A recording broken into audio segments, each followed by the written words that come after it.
What's up, everybody? Actually, we 1, 2, 3, 4 back with you for another video. This time I'm doing my TNA Genesis Part 1 review / recap or whatever. If you've been on my channel for a while, you know what I mean. I call them reviews because I kind of review them and, whatever. Move my notebook over. Anyway, let's start off this episode of TNA Impact, well, TNA Genesis, I guess, since they're really only doing, I think, 3 pay-per-views a year, so they kind of just convert them to TV specials or whatever, which is pretty cool because then you get, like, pay-per-view quality matches on TV. TNA Genesis live and free on Spike TV. The next one, if they say it's live, it's not, it's taped. Unless they actually do it live. Who knows? Anyway, you start off with a Mae Young tribute. Fabulous Mae, well, the fabulous Mae Young, Fabulous Moolah's best friend for years, at least on TV. Just an awesome thing to start off, and she recently died this week, and, big blow to the wrestling, big blow to the wrestling families, thoughts and prayers are out with Mae Young's family, because, she's not only entertained us for years, but, she was a loving, whatever, I don't know if she had kids at all. Sorry, I'm getting,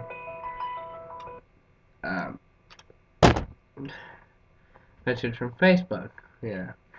Anyway, then after Mae Young tribute, they go into the opening promo package, and then you zoom into the arena with Rockstar Spud, basically sitting there, and basically his entire purpose was to get Dixie out there, and then Dixie has this nice in-ring segment, and then calls out Magnus, who comes out with both TNA World Heavyweight titles, and then gives one to Dixie. That's pretty much the gist. And then she calls out the Bromance, and, well, the Bromance and Zima Ion, I just call them the Bromance because it's easier to remember. Bromance, Zima Ion, DJ Zima, or whatever. They come out along with Bad Influence, Gail Kim, and Lady Tapa, and Bobby Roode. They come out, and DJ thanks them for what they did, screwing over AJ, which, I could have seen coming with this new heel, Dixie Carter. Oh, man, they're doing their job. I just want to reach through the TV and slap that bitch, man. And I don't get, like, hooked into any storyline like Foley, full hook, line, and sinker like this. I know it's storyline, but it drives me crazy because it works. It totally fucking works.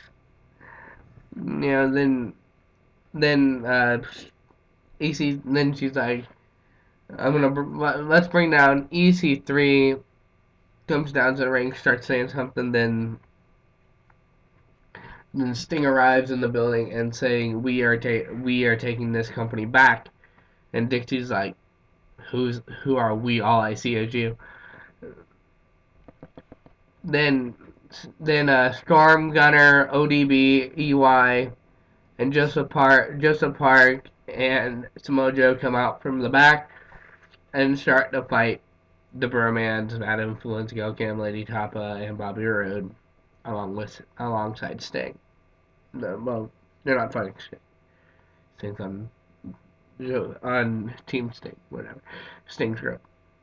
Then that evolves into, and they also fight Rockstar Spud and EC3, Dixie group. Then commotion happens, they go to break, and then come back. You got Team Sting, which I'm just going to say that. Team Sting in the ring, with everybody else around ringside, still fighting a little bit. But Joe says something, and Spud makes a 10-man tag team match between Bad Influence and Bromance, which also includes Zima Ion, don't forget. Lady Tapa, it's Bad Influence, Christopher Daniels, and Frankie Kazarian versus the Bromance, and Zima Ion. which one's Robbie E, and I don't remember the other guy's name. And then and Lady Tapa versus Samoa Joe, ODB, Storm, Gunner, EY, and Joseph Park. And commotion ensues, and Storm and Gunner go back at it. I thought they were working together for a little bit. They're just going at it. And Samoa Joe, ODB, Storm, Gunner, EY, and Joseph Park end up picking up the victory. Then you come back.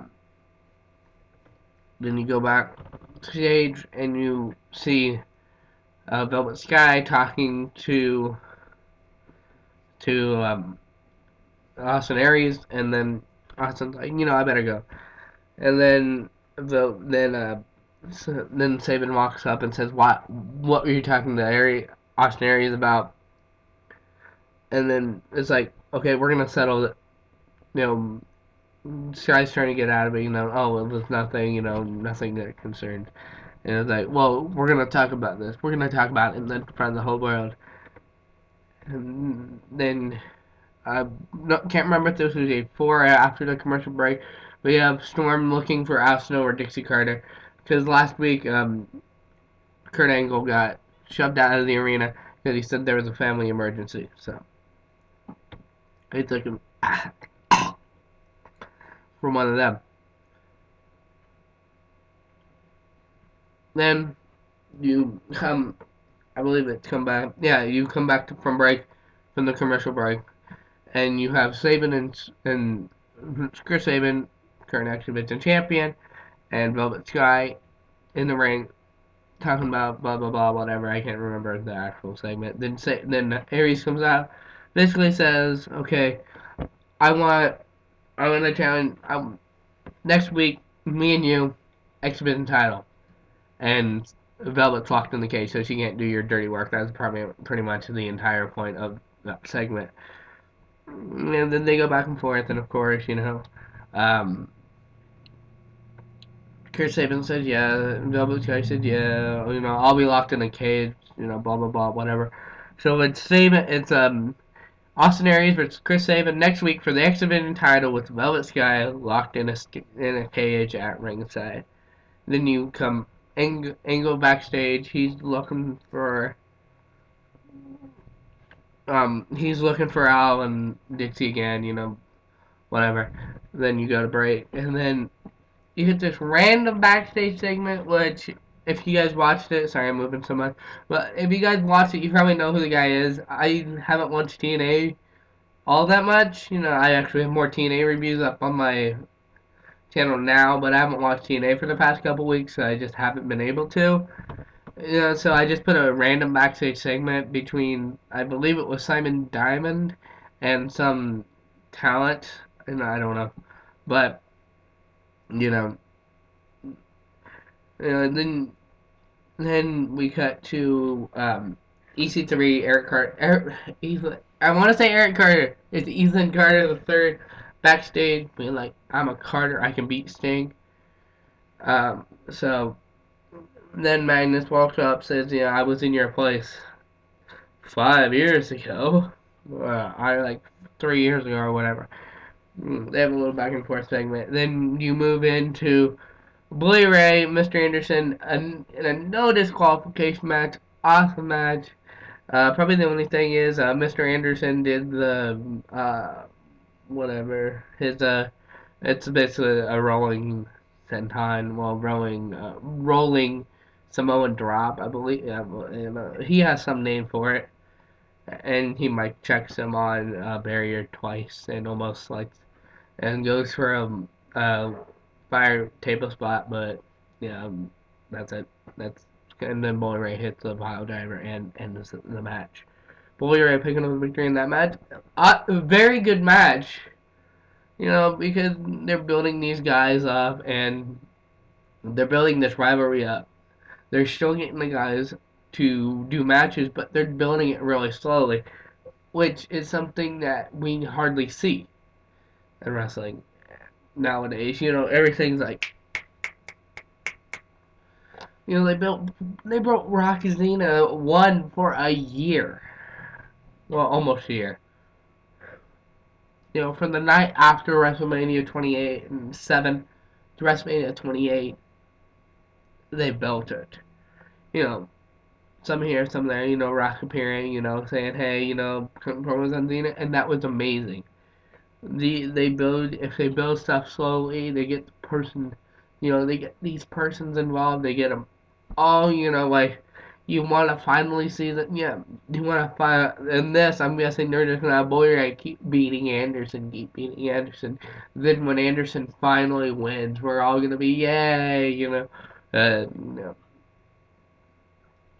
And then after that, after that, you move into. Sorry, I'm a little bit sick.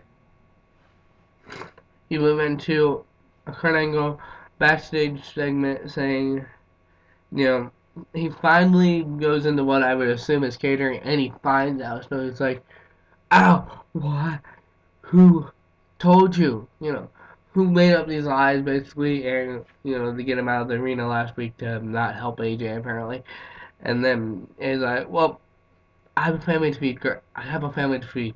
That's basically it. That's basically all we got out of that. And then Kurt Angle comes out in range segment. He basically calls out Dixie Carter, wants answers. Dixie comes out and basically says, you know, I was doing this to protect you or whatever, blah blah blah. You know, again, this is one of these points where I just wanted to slap Dixie in the fucking face. So, and then she's like, security, get him out. You know, security. Okay, your match tonight, which is supposed to be the steel cage match between him and Bobby Roode. That match is canceled. That match is postponed till next week. And then, you know, security's got him, and Bobby Roode attacks him and hits him with the whatever. They call it the Roode bomb or whatever. You know, hits him, and then he's like, security, get out, get him out, take him out of the building.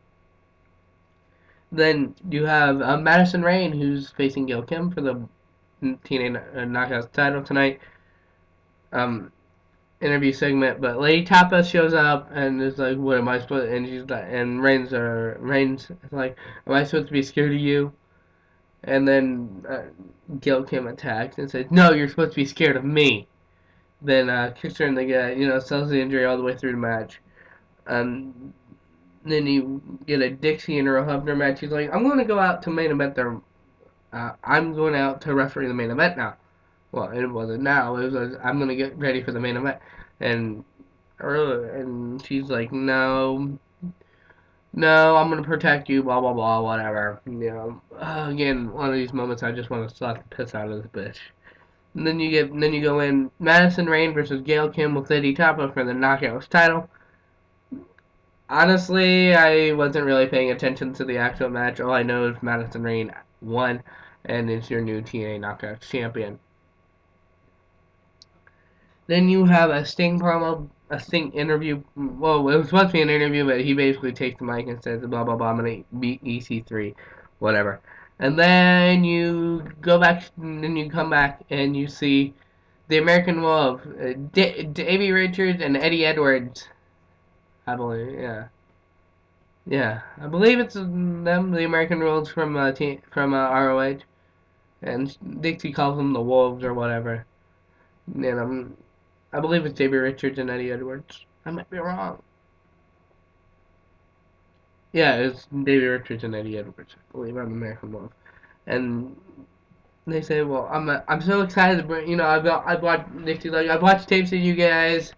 And you know, I'm ready to bring you in, and you're here, you know, for a tryout match, blah blah blah. And they're like, Dixie, we've already signed our TNA contract. You know, we're kind of beyond a tryout match at this point. And she's like, what? You know, I brought you in for a trial, but it's like, we signed our TNA contracts this morning. And then, yeah, I don't know. And then one of them hands them the paper that says, well, read this. And then it says, blah, blah, blah, blah, whatever you hear. You know, the only thing you hear is a new TNA investor, which I'm thinking it's going to be Sting, blah, blah, blah, whatever. You know, going to be Sting for time, you know, storyline purposes and whatever. and the Wolves are gonna join Sting's army or whatever. Something's gonna happen, I believe. That's gonna increase the storyline somehow. Anyway, then you cut, and it's EC3 versus Sting. Ethan Carter the third. I love this guy. I love this guy. I love EC3. He's absolutely awesome. Since this is the main event of this night one or part one or whatever, and Earl Hebner isn't main eventing this match, not refereeing this match. You have Rockstar Spud as a referee, which trying to screw over Sting, blah blah blah, and then Rockstar Spud gets pulled out of the ring by Magnus, and Magnus takes off his suit jacket, and then he takes off his collar shirt, and he had the referee shirt underneath, and then EC3 does something, does a roll up or something, because Sting's distracted by Magnus, and then Magnus does the quick count, 1, 2, 3. Flip over my notes. Then Sting, as you go to break, Sting's like, Magnus. Basically, he's challenging him. And then they have a nice little segment and go back and forth. At the end of the segment, sorry, a little bit of something on my nail. Sting ends up challenging Magnus, like saying, "Just give me one shot." Just because Sting can no longer wrestle for the TNA title. It's like, Magnus, give me one shot. Give me one shot. And and then they go back and forth, but Magnus says, "I'll give you this one shot. Your TNA contract's coming up. So, and whether or not you're thinking about renewing, blah blah blah blah, whatever. So at the end of the day, it's Sting versus Magnus, TNA title versus Sting's TNA contract. This is where I believe they might have Magnus win this match, rip up Sting's TNA contract, and then Sting is the new investor or whatever. Anyway, until next time, guys, remember, I'm a pro wrestling fan, not a fucking universe. Peace out.